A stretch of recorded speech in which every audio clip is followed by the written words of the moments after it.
नमस्कार, cloud web India news में आपका स्वागत है। मैं हूं आपके साथ प्रिया धीर। आइए जानते हैं इस स्पेशल रिपोर्ट के बारे में। लालू यादव किसको परिवार से निकाल रहे हैं, किसको परिवार में रख रहे हैं, इससे बिहार का क्या लेना देना है। लालू यादव ने क्या कहा है कि कोई यादव समाज का काबिल आदमी है उसको हम नेता बना देंगे। लालू यादव तो आज भी यही चाहते हैं कि तेजस्वी यादव ही बिहार के नेता बने। अगर उनको यादवों की चिंता है तो यादव समाज से किसी आदमी को मुख्यमंत्री का चेहरा घोषित कर दे, जन स्वराज उनके समर्थन में खड़ा हो जाएगा। ये अपने परिवार की राजनीति कर रहे हैं, अपने बच्चों की राजनीति कर रहे हैं। इनको किसी की चिंता नहीं है कि शारीरिक और मानसिक तौर पर नीतीश कुमार स्वस्थ नहीं है। नीति आयोग के मीटिंग में जाते तो 4 आदमी देख लेता कि भाई इनका हालत है खराब। अरे भैया, जब दिमागे ठीक नहीं है, दिमाग काम नहीं कर रहा है तो किसी मीटिंग में जाएंगे, किसी में नहीं जाएंगे। नवंबर में बिहार का निजाम बदलने वाला है, नया व्यक्ति मुख्यमंत्री बनने वाला है। ऐसा है, लालू यादव किसको परिवार से निकाल रहे हैं, किसको परिवार में रख रहे हैं, इससे बिहार का क्या लेना देना है। लालू यादव ने क्या कहा है कि कोई यादव समाज का काबिल आदमी है उसको हम नेता बना देंगे।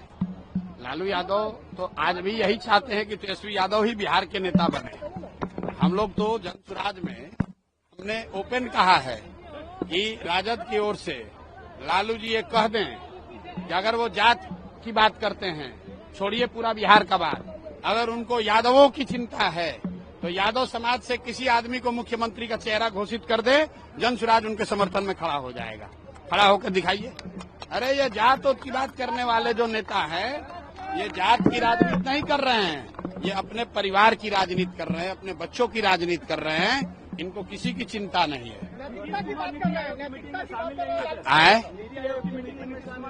नीतीश कुमार नीति आयोग के मीटिंग में इसलिए नहीं शामिल हुए कि जो बात हम लोग पिछले 2-3 महीने से बता रहे हैं कि शारीरिक और मानसिक तौर पर नीतीश कुमार स्वस्थ नहीं है। नीति आयोग के मीटिंग में जाते तो 4 आदमी देख लेता कि भाई इनका हालत है खराब। तो इसीलिए उनको ढांक तोप के उनके अफसर और 4 चाटुकार मंत्री उनको यहाँ पर रखे हैं, सुरक्षा के घेरे में रखे हुए हैं। नीति आयोग के बैठक में जाते तो वहाँ अन्य मुख्यमंत्रियों से मिलना पड़ता, कुछ बोलना पड़ता, देश की मीडिया देखती, वहाँ कैसे आप छुपते। इसीलिए डर के मारे नहीं गए और आज गए हैं। और दूसरे नजरिए से देखिए, जो देश का सबसे गरीब और पिछड़ा राज्य बिहार है, उसका मुख्यमंत्री विकास के लिए नीति आयोग के बैठक में नहीं जाता है। और आज दिल्ली गए हैं कि जदयू को सीट 2 को ज्यादा मिले कि कम मिले। अपने अरे भैया, जब दिमागे ठीक नहीं है, दिमाग काम नहीं कर रहा है तो किसी मीटिंग में जाएंगे, किसी में नहीं जाएंगे। लेकिन जो समझने वाली बात है कि नीति आयोग बिहार के विकास के मुद्दे के लिए बैठक थी, देश भर के मुख्यमंत्री जमा हुए थे, तो वहां पर न जाना चाहिए। प्राइवेट मीटिंग में आप जाइए चाहे न जाइए, उसका क्या फायदा। आपको लगता है इसके बाद भी बीजेपी उनको चेहरा मानने की? बीजेपी उनको चेहरा बनाकर चुनाव तक रखना ही रखना है बीजेपी को, क्योंकि जानता है कि न रखेंगे तो भाग के उधर चले जाएंगे। और 12 सांसदों का समर्थन भी दिल्ली में है।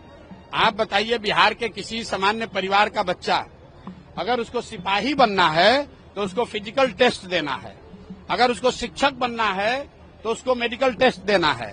लेकिन बिहार के मुखिया को न शारीरिक जांच है न मानसिक जांच है। ये आदमी को अपना नाम याद नहीं रह रहा है। किसी महिला को स्टेज पर पकड़ लिया, किसी राष्ट्रीय गान हो रहा है उसमें थपड़ी बजाने लगा, किसी आदमी को मान लीजिए कि उसका शोक में गए हैं, वहां पर गाना गा रहे हैं। और ऐसे व्यक्ति को बीजेपी ने थोप रखा है बिहार पर, सिर्फ इसलिए कि 12 सांसदों का समर्थन दिल्ली में मिलता रहे। और बिहार की जनता, बिहार के युवा का जो होना है हो, उससे उनको कोई मतलब नहीं है। इसीलिए आप देख रहे हैं कि यहाँ लोगों से हमने पूछा कि मोदी के कहने पर वोट दोगे, तो लोगों ने क्या कहा बताइए। लोगों ने क्या कहा? एक लोग ने कहा नहीं देंगे।